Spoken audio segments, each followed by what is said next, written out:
함께 예배하는 우리 은혜샘의 모든 지체들 주님의 이름으로 사랑하고 축복합니다. 지난주에 우리는 7집사를 세우는 이야기를 나눴었습니다. 교회 구제하는 일에 많은 구멍이 뚫리고 그것들이 갈등을 일으키는 시간이 되자 성령과 지혜가 충만한 일꾼들을 세웠던 이야기에 대해서 말씀을 나눴습니다.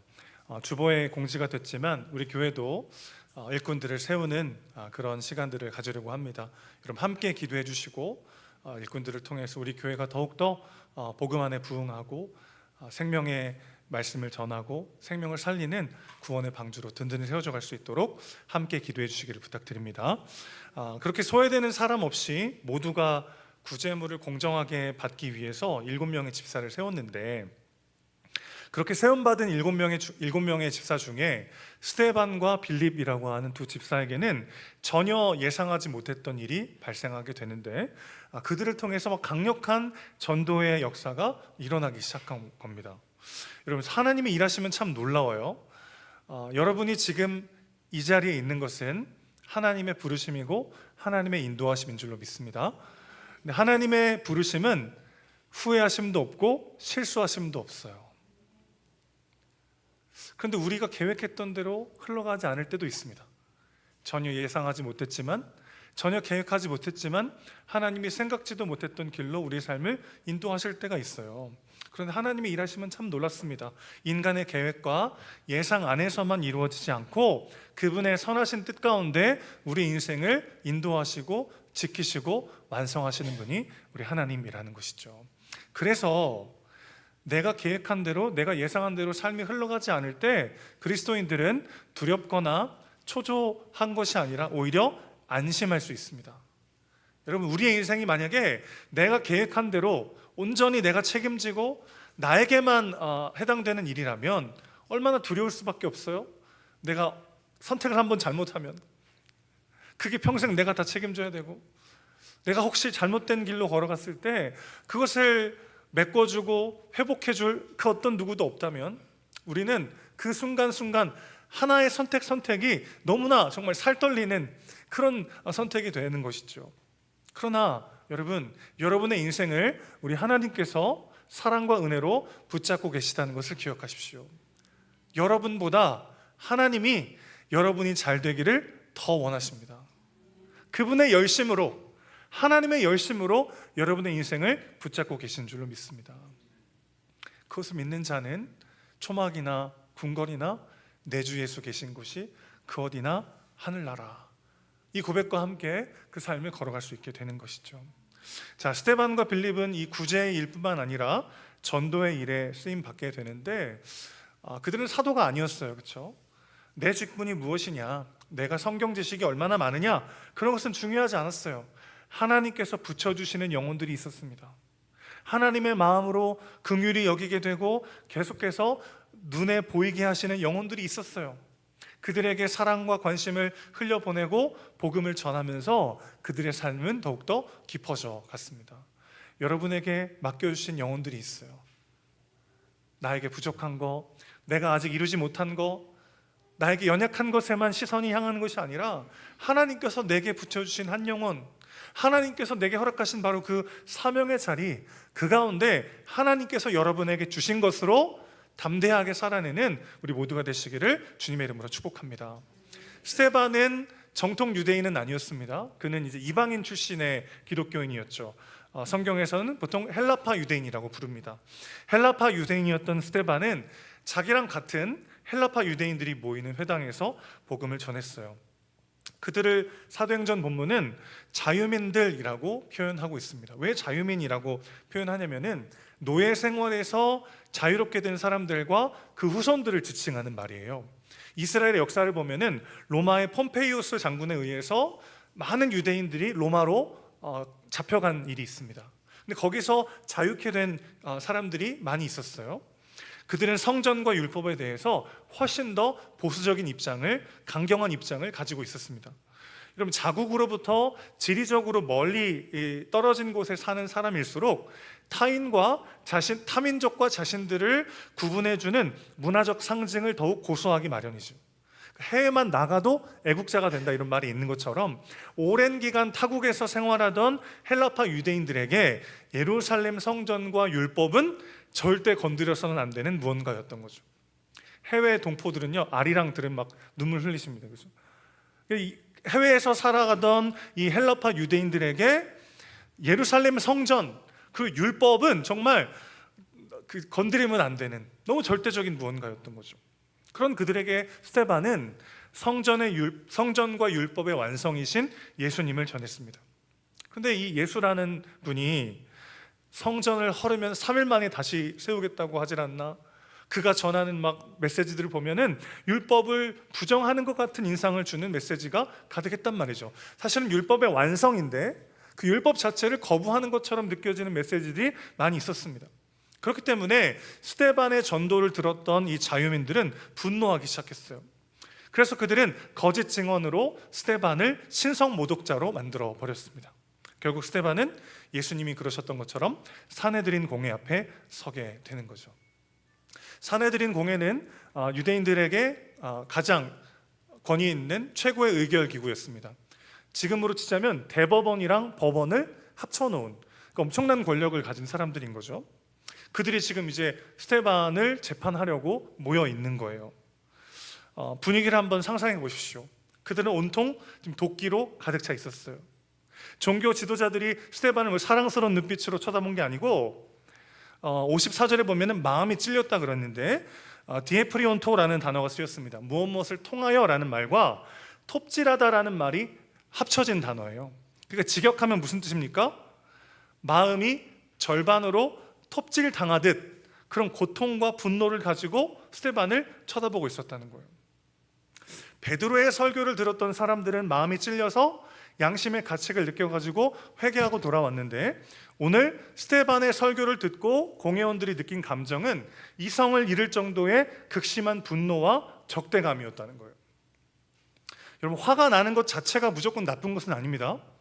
예수 믿으면 뭐 절대 화내면 안 되고 막 무조건 저주해야 되고 그런 게 아니에요. 그런데 우리 마음속에 막 내가 통제할 수 없는 분노나 두려움 같은 막 그런 감정들이 막 올라올 때 우리는 질문해야 합니다. 왜 분노하는가? 분노 자체가 꼭 나쁜 것은 아니지만 우리는 왜 두려워하고 왜 분노하는지를 질문해 봐야 한다는 것이죠. 내 두려움과 분노를 들여다보면 내가 진정으로 예배하는 것이 무엇인지를 알 수 있기 때문에 그렇습니다. 우리가 무엇에 가장 크게 분노하고 있는지를, 무엇에 가장 크게 절망하고 있는지를 추적해 보십시오. 우리가 통제할 수 없는 분노를 느끼는 바로 그 지점이 우리가 하나님 몰래 세워둔 우상의 자리일 수 있다는 것입니다. 탕자와 그의 형 이야기, 누가복음에 나오는 그 이야기 여러분 다 아실 거예요. 탕자가 아버지의 재산을 미리 받아가지고 허랑방탕하게 그걸 다 써버립니다. 그래서 이제 빈털터리가 돼가지고 비참한 모습으로 아버지의 집에 돌아오니까 아버지가 막 탕자를 막 안아주고 잘 환대한 다음에 큰 성대한 잔치를 벌입니다. 탕자 형이 집에 돌아왔어요. 열심히 일하고 집에 돌아왔는데 아버지가 동생을 위해서 큰 잔치를 베풀었다는 말을 듣고 막 크게 분노하면서 잔치에 들어가기를 거부하죠. 여러분, 이 첫째 아들은 무엇 때문에 이렇게 분노했을까요? 첫째 아들이 진정으로 사랑했던 것은 아버지가 아니었어요. 나는 평생 규칙을 잘 지켰으니까 마땅히 대우받아 마땅하다라고 하는 자기 의와 그 보상 심리가 그가 섬기던 우상이었어요. 아무 자격 없는 동생에게 값없는 은혜가 베풀어지자 맏아들이 평생 굳게 잡고 있었던 나만의 도덕적 잣대가 무너진 거죠. 자신이 세워두었던 기준과 기득권이라고 하는 우상을 뒤흔드는 진실과 마주하자 참을 수 없는 분노가 폭발했던 것입니다. 유대 종교 지도자들은 자신들이 지켜온 전통과 기득권이라고 하는 우상을 숭배하고 있었어요. 그래서 그 우상을 뒤흔드는 스데반의 메시지 앞에 참을 수 없는 분노를 폭발시킨 거죠. 여러분, 한번 여러분이 느끼는 어떤 감정, 불편함, 참을 수 없는 분노, 섭섭함, 두려움, 절망, 그 감정들을 느끼는 것 자체가 잘못된 건 아닙니다. 그런데 그것을 향하여 우리는 질문해야 돼요. 나는 무엇 때문에 지금 두려운가? 무엇 때문에 정말 나는 분노하고 있는가? 반면 스데반은 그 현장이 어땠을까요? 여러분, 누군가가 나를 막 죽일 듯이 노려보고 있다고 한번 생각해 보세요. 한두 사람이 나를 막 째려보고 미워해도 잠이 안 오는데 사내들인 공회는 보통 71명으로 구성되어 있습니다. 재판할 때 전체가 모이면 71명이요. 이 피고인을 가운데 두고 반원형 형태로 둘러앉아서 이렇게 보고 있는 거예요. 그리고 그 뒤에는 견습생들이 와가지고 또 앉아 있습니다. 수십 명의 사람들이 나를 째려보면서 아주 분노에 찬 눈으로 여러분을 바라보고 있다고 한번 생각해 보세요. 마음이 어떻겠어요? 그 살벌한 시선 앞에서 영혼이 막 바짝바짝 마르고 입이 타지 않았겠습니까? 그런데 정말 그 바로 지옥 같은 그 현장에서 스데반의 모습은 어땠을까요? 우리 사도행전 6장 15절 말씀을 같이 한번 읽겠습니다. 6장 15절입니다. 시작. 공회 중에 앉은 사람들이 다 스데반을 주목하여 보니 그 얼굴이 천사의 얼굴과 같더라. 스데반의 얼굴이 어땠다고요? 천사의 얼굴 같았다. 둘 중 하나일 것 같아요. 스데반이 너무 겁나가지고 거의 실성했거나 그래서 그냥 이렇게 웃고 막 이렇게 했거나 아니면 지금 스데반 내면에서 무언가 일이 벌어지고 있는 거죠. 이 장면을 톰 라이트라고 하는 영국의 신학자는 이렇게 표현했습니다. 한번 잘 들어보십시오. 여기서 우리가 이해해야 하는 것은 스데반을 내면에서부터 밝혀주는 빛이 있었다는 것입니다. 평온하고 겸손하고 교만하지 않으며 확신과 자신에 찬 모습이었다. 논쟁과 논란과 거짓 고소에 휘말려 최상위 법정 앞에서 심각한 혐의를 받고 있으면서도 그는 마치 성전처럼 하늘과 땅이 겹쳐지는 지점에 서 있는 것 같았다. 그는 부활하신 예수님을 증언하고 예수님에 관한 모든 것을 설명해 주는 하나님의 말씀을 증언했다. 그가 곧 당할 죽음은 증인된 그의 여정의 마지막 단계일 뿐이었다. 여러분, 스데반이 스스로 빛을 내는 대단한 위인이어서가 아니에요. 그의 광채는 마치 구약의 모세가 시내 산에서 하나님을 대면했을 때 얻었던 그 빛과 맥을 같이 합니다. 하나님의 빛 앞에 온전히 노출되었을 때 나타나는 반사된 영광이라는 거죠. 하늘이 땅에 닿을 때 나타나는 현상이라고 할 수 있겠어요. 여러분, 우리가 사람의 시선과 사람의 말에 흔들릴 때가 있잖아요. 아, 목사님, 저는 뭐 상관없어요. 누가 나를 뭐라고 하든 저는 제 갈 길 갑니다. 많은 기도가 필요한 분이에요, 여러분. 오히려 사람의 말과 사람의 시선에서 자유할 수 있는 사람이 누가 있어요? 그런데 우리가 귀를 닫고 내가 사람의 말에 신경 쓰지 말아야지 결단한다고 해서 되는 게 아니라 중요한 건 우리의 시선이 어디에 향해 있는가라는 것입니다. 사람은 자신이 가장 사랑하는 것, 그래서 갈망하고 바라보는 것을 닮아가고 담아가게 되어 있어요. 그것을 마음에 담아서 그것을 닮아가는 존재죠. 사내들인 공의원들은 자신들의 자리와 권위를 숭배했어요.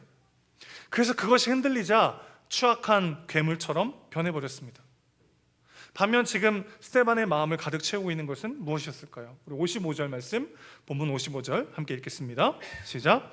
스데반이 성령 충만하여 하늘을 우러러 주목하여 하나님의 영광과 및 예수께서 하나님 우편에 서신 것을 보고. 자, 여러분, 오늘 본문이 강조하고 있는 것이 보이십니까? 스데반이 자기가 수행하고 자기가 노력하고 자기가 결단해서 막 자기를 죽일 듯이 쳐다보는 사람들에게서 시선을 거둔 게 아니라 그가 주목했던 건 따로 있다는 거예요.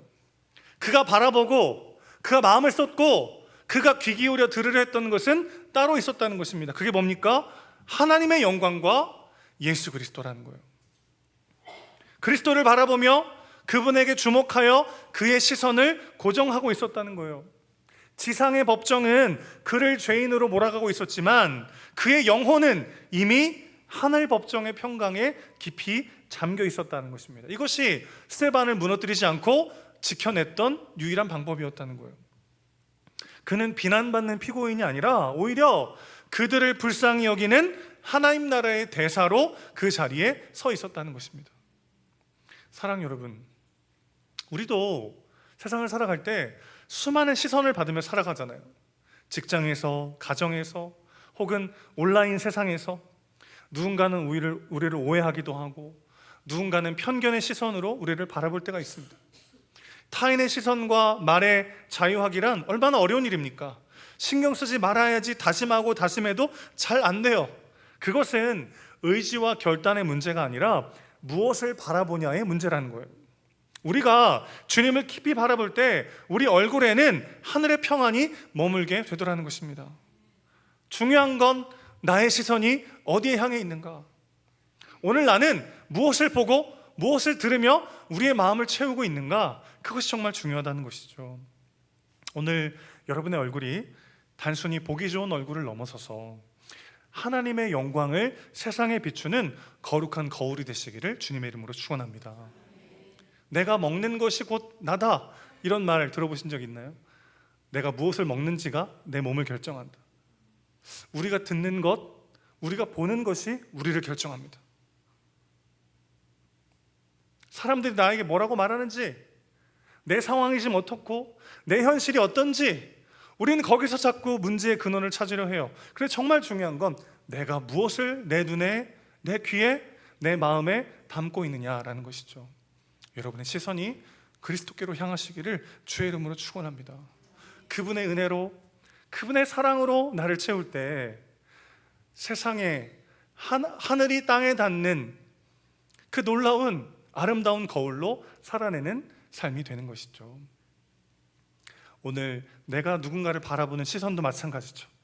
나의 안경은 내 마음에 가득한 무언가가 만들어냅니다. 내 마음에 하나님의 은혜와 사랑이 가득하면요, 내가 타인을 바라볼 때도 그런 눈으로 바라보게 돼요. 내 마음속에 조급함과 미움과 시기와 분노와 두려움이 가득하면 그런 모습들만 보여요. 요즘 그 우회전 할 때 그 많이 이제 그 하잖아요. 뭐라죠? 이 그 신호 금지 그거 많이 단어가 생각이 안 나네. 그거 보면은 이제 그것만 이렇게 보고 단속을 하지 않습니까? 내 마음에 뭐가 가득한지가 다른 사람을 보는 내 안경인 거죠. 그래서 내 마음에 하나님의 은혜와 사랑으로 가득하면요, 누군가를 바라볼 때 하나님이 사랑하신 존귀한 한 영혼으로 바라보이기 시작하다라는 거예요. 내 인격이 뛰어나서가 아니라 내 안에 그분의 은혜와 사랑으로 가득하면 그것이 거울이 되어서 하나님의 영광을 반사하게 되고, 그것이 내 안경이 되어서 다른 누군가를 바라보는 나의 눈이 되더라는 것이죠.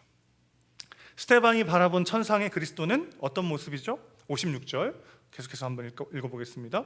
본문 56절입니다. 시작. 말하되 보라 하늘이 열리고 인자가 하나님 우편에 서신 것을 보노라 한대. 보통 성경은 예수님이 부활하시고 승천하신 뒤에 하나님 보좌 우편에 앉아 계신다고 기록하죠. 그렇죠? 저랑 똑같은 성경 보시는 거 맞죠? 네, 보통 성경이 그렇게 그렇게 돼 있어요. 하늘 보좌 우편에 앉아 계신다. 모든 구원 사역을 완성하시고 온 세상을 다스리시는 왕의 권위를 가지고 자리에 앉아 계신 거죠. 그런데 오늘 본문을 보면 스데반이 고난당하는 이 결정적인 순간 주님이 어떻게 하고 계십니까? 보좌에서 일어나 계시다고 표현하고 있어요. 왜 주님이 앉아 있지 않고 일어나셨을까요? 온 우주의 진정한 재판장이신 예수님께서 직접 피고석 곁으로 내려오신 거죠. 주님은 지금 지상의 불의한 재판에서 외롭게 싸우고 있는 스데반을 변호하시기 위해서 보좌에서 일어나셨어요. 스데반아, 내가 너를 보고 있다. 네가 하는 말이 진실임을 나는 알고 있다. 내가 너의 이름을 알고 내가 너를 알고 있다. 내가 너의 눈물을 알고 너의 그 시간들을 알고 있다. 여러분, 주님이 지금 그것을 온 하늘에 선포하고 계신 거예요. 주님이 여러분의 이름을 아신다는 거 알고 계십니까? 주님이 여러분의 눈물을 아시고 여러분의 마음을 아시고 하늘 재판장에서 여러분을 변호하고 계시다는 것을 기억하십시오. 그것이 스데반에게 그 무엇과도 바꿀 수 없는 강력한 지지이자 위로였어요. 그러니까 스데반이 본 열린 하늘은 단순히 그냥 신비한 환상이 아니었습니다. 그것은 지상의 불의한 재판이 최종 판결이 아니라고 하는 선포였어요. 더 높은 곳에 완전하고 위대한 하늘 법정이 실제한다는 사실을 보여주는 사건이었습니다. 세상이 나를 정죄할 때, 때론 나 스스로가 나의 죄책과 자책에 빠져 스스로를 정죄할 때 온 우주의 통치자께서 여러분을 위하여 여러분을 변호하시고 계신 것을 기억하십시오. 그 사실이 스데반에게 거부할 수 없는 위로와 소망을 주었던 거죠. 그래서 자신을 향해 날아오는 돌들과 멸시와 그 모욕 속에서도 스데반은 끝까지 당당할 수 있었어요. 우리가 진실을 말하다 때로 오해를 받기도 하고 믿음을 지키려 하다가 손해보는 그런 상황에 빠질 때가 있지 않습니까? 그 외로운 순간 주님은 대체 어디 계신단 말입니까? 주님은 저 멀리서 그냥 혼자 구경하시는 관찰자가 아니죠. 주님은 여러분의 고통 속에 즉각적으로 반응하시는 분이십니다. 우리가 세상의 법정에서 고립될 때 주님은 하늘의 보좌에서 일어나 우리 곁으로 다가오십니다. 그리고 주님이 서신 바로 그곳이 바로 성전이 되는 것이죠. 세상이 우리를 외면할 때, 아무도 나의 진심을 알아주지 않아서 외롭고 고통스러울 때 눈을 들어 하늘의 법정을 보십시오. 여러분을 바라보며 일어나 계신 예수 그리스도의 뜨거운 시선을 다시 한번 발견하시기를 축복합니다. 나를 위해 일어서 계신 그 주님의 영광을 두 눈으로 똑똑히 보았기에 스데반은 마지막 순간 예수님이 십자가에 사셨던 것과 똑같은 기도를 올릴 수가 있었어요. 주여, 이 죄를 그들에게 돌리지 마옵소서. 억지로 짜는 동정이 아닙니다. 보좌에서 일어나신 그 주님의 사랑이 스데반의 영혼을 온전히 통과해서 자신을 죽이려는 원수들에게까지 폭포수처럼 지금 흘러가고 있는 것이죠. 그럼 내 인격으로, 내 열심으로 누군가를 사랑할 수 있는 게 아니더라고요. 내가 어떤 사랑을 받았는가, 그리스도께서 오늘 나를 어떤 눈으로 바라보고 계시는가, 그 경험이, 그 은혜가 내 안에 차오를 때 그곳으로 흘려보내며 누군가를 용서하고 사랑하게 되는 것이죠. 사랑 여러분, 그리스도께서 여러분의 변호자가 되십니다. 주님이 여러분의 눈물을 아시고 여러분의 마음을 아십니다. 그리고 그것이면 충분하죠. 하늘의 진정한 재판정에서 마지막 판결을 내리신 그분께서 여러분의 편이십니다. 그분께서 여러분의 마음을 아십니다. 그것이 세상에서 당하는 억울함과 고난과 어려움을 이길 수 있는 새 소망이 되는 것이죠. 하지만 세상에서는 결국 스데반은 비참하게 삶을 마무리하게 됩니다. 세상의 눈으로 볼 때 스데반의 이 마지막 장면은 억울한 죽음이자 처참한 실패처럼 보이기도 해요. 하지만 하늘의 시선으로 볼 때 이 사건은 위대하고 영광스러운 승리의 대관식이었습니다. 살기가 막 등등한 군인들이 던진 돌에 맞아가지고 육체가 부서지는 이 고통의 한복판에서 스데반은 원수들을 향해 저주를 뿜어대는 대신에 십자가의 사랑으로 그들을 품어주고 있어요. 바로 그 순간 스데반이 쓰러진 이 참혹한 땅은 하늘의 용서와 평강이 임하는 가장 거룩한 성전이 되었습니다. 주님의 그 사랑이 스데반을 통해서 이 땅에 흘러 들어오면서 비로소 하늘이 땅에 닿은 것이죠. 그리고 하늘이 땅에 닿은 바로 그 자리에서 놀라운 생명의 역사가 시작됩니다. 스데반이 피 흘리며 토해낸 용서의 기도는 결코 허공에 흩어지지 않았어요. 살기 등등한 그 참혹한 현장 한가운데에서는 스데반의 죽음을 마땅히 여기면서 증인들의 겉옷을 지키고 있던 청년이 한 명 있었습니다. 바로 사울이죠. 사울은 자신의 종교적 신념에 사로잡혀가지고 스데반을 정죄했어요. 나무에 달린 자는 저주받은 자라고 하는 율법의 말씀 때문에 나사렛 출신의 그 예수라는 사람이 십자가에 달려 비참하게 죽은 그 죄인이 어떻게 메시아일 수 있는가. 그래서 그는 예수를 믿는다는 사람들을 박해하고 그들을 잡으러 다니곤 했습니다. 그래서 스데반이 돌에 맞아 죽을 때 사울은 당연한 일이라고 생각했어요. 슬퍼하거나 안타까워 여기지 않았습니다. 그러나 분명 그의 눈앞에 펼쳐진 광경은 그 마음에 충격을 주기 충분했어요. 빗발치는 돌무더기 속에서 뼈가 깎이는 고통을 당하면서도 원수들을 위해 용서를 구하던 한 사람, 죽음의 문턱에서도 눈부시게 빛나던 그 천사와 같은 얼굴을 사울은 결코 잊지 못했을 거예요. 그 스데반의 모습은요, 사울의 오만한 이성에 서서히 균열을 내기 시작했습니다. 스데반의 핏방울은 사울의 영혼 가장 깊은 곳에서 지워지지 않는 거룩한 씨앗으로 심겨졌던 거죠.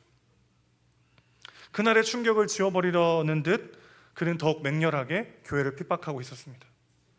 하지만 다메섹으로 가는 길 위에서 그는 부활하신 주님을 만나죠. 사울아, 사울아, 어찌하여 네가 나를 박해하느냐. 이 부활의 주님을 만났을 때 그의 마음이 비로소 무너져 내렸어요. 자신이 핍박하던 분이 바로 스데반이 죽어가면서도 그토록 경외하던 영광의 주님이심을 비로소 깨닫게 된 것이죠. 그래서 이 장면을 보고 초대교회 위대한 교부였던 성 어거스틴은 이렇게 말한 적이 있습니다. 만일 스데반이 기도하지 않았다면 교회는 결코 바울을 얻지 못했을 것이다. 여러분, 스데반이라고 하는 하늘의 미랄이 처참하게 깨지고 으깨어진 그 핏빛 토양 위에서 온 이방 세계에 복음의 꽃을 피워낼 사도 바울이라고 하는 거대한 생명의 숲이 움트기 시작했던 거예요. 스데반의 죽음은 끝이 아니라 가장 위대한 사도를 탄생시킨 위대한 시작이었다는 것입니다. 제가 서두에 그런 말씀 드렸어요. 우리가 계획한 대로 인생이 흘러가지 않아요. 내가 예상한 대로 나의 삶이 이어지질 않아요. 그때 오히려 여러분 기대하셔야 합니다. 오직 여러분이 원하는 것보다 더 영광스러운 것을 주시고자 하는 마음에서야만 하나님 우리 삶을 방향을 바꾸실 것이기 때문에 그렇습니다. 내가 기도한 대로 안 되는, 내가 계획한 대로 이어지지 않는, 내가 간절히 원하는 대로 하나님 응답하시지 않는 유일한 이유는 여러분이 구하는 것보다 더 영원한 것을 주시기 위함이라는 것이죠. 스데반의 인생은요 정말 예상치 못했던 방향으로 흘러가고 있었어요. 교회 7 집사로 뽑혀서 구제하며 교회를 섬기고 봉사하는 꿈에 부풀었을 겁니다. 그런데 그 인생은 전혀 다른 곳으로 흘러가고 있었어요. 어떻게 해요? 그가 계획했던 것보다 더 영원한 곳으로, 그가 원하던 것보다 더 아름다운 길로 주님은 그의 길을 인도하고 계셨다는 것입니다. 오늘 여러분이 서 있는 삶의 자리는 어떻습니까? 억울한 오해를 받는 관계에 빠질 때가 있어요. 잠이 안 오고 너무 괴로울 때가 있습니다. 혹은 쉴 새 없이 날아오는 문제의 돌무더기 앞에서 피투성이가 된 것 같은 고통스러운 현장을 지나갈 때도 있어요. 그럼 여러분 고개를 들어 나를 위해 보좌에서 일어나신 주님을 바라보십시오. 세상의 모든 문이 닫힐 때 여러분을 향한 하늘의 문은 활짝 열려 있다는 것을 기억하십시오. 그분의 은혜로, 그분의 사랑으로 다시 나를 채울 때 우리의 시선이 달라지게 되는 거죠. 우리가 주님의 시선으로 세상을 바라보고 나를 위해 일어나신 주님의 사랑으로 세상을 용서할 때 우리가 눈물 흘리는 그 척박한 삶의 한복판은 하늘과 땅이 맞닿는 거룩한 성전으로 변화될 줄로 믿습니다. 이번 한 주간 닫힌 세상 속에서 열린 하늘을 바라보면서 여러분의 삶으로 하늘의 영광을 이 땅에 닿게 하는 아름다운 통로로 살아가시기를 주님의 이름으로 간절히 축원합니다. 아멘.